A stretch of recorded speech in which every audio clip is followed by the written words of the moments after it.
Today, I'm going to reveal the secret I use to get fluffy, flavorful pancakes every time.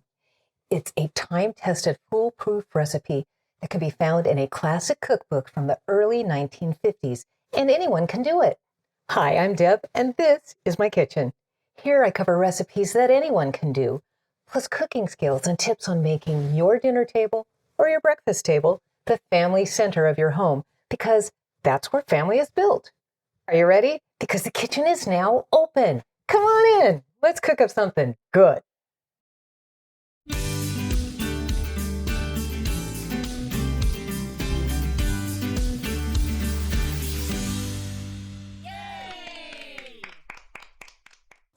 For my old-fashioned fluffy pancakes, the ingredients I'll be using are 2 eggs, 2 cups of milk, a 1/4 cup of vegetable oil, 2½ cups of all-purpose flour, 2 tablespoons of baking powder, 2 tablespoons of sugar, and 1 teaspoon of salt.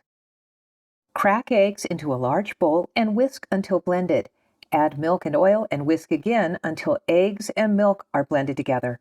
Next, add all of your dry ingredients to a sifter and then sift into your wet ingredients. Stir gently with a whisk or spatula, scraping the sides and stirring only until all dry ingredients are incorporated. Your batter will be lumpy. That's how it's supposed to be. Start with a hot griddle. I have my flame set at medium. I flick some water drops onto the griddle to check the temperature. If they sit, it's too cold. If they evaporate, it's too hot. If they dance and sizzle like this, it's just right. I'm using a 1/3 cup measuring cup to keep the size of my pancakes consistent. As the batter cooks, you'll see bubbles forming on the top. When the bubbles start to pop and leave a little hole, it's time to flip. These are beautiful. Oh, look at them rise. I gotta see that again. These are fluffy pancakes. The second side will cook much faster, so check frequently and remove to a plate when they're golden. Keep your pancakes warm in an oven set on low or warm until you're ready to serve. Don't worry if you make too many, because these freeze great. In a zipper freezer bag, place 1 layer of pancakes, then tear squares of wax or parchment paper and lay on top. Now you can add a second layer and more paper for a third if need be. See the description for reheating instructions.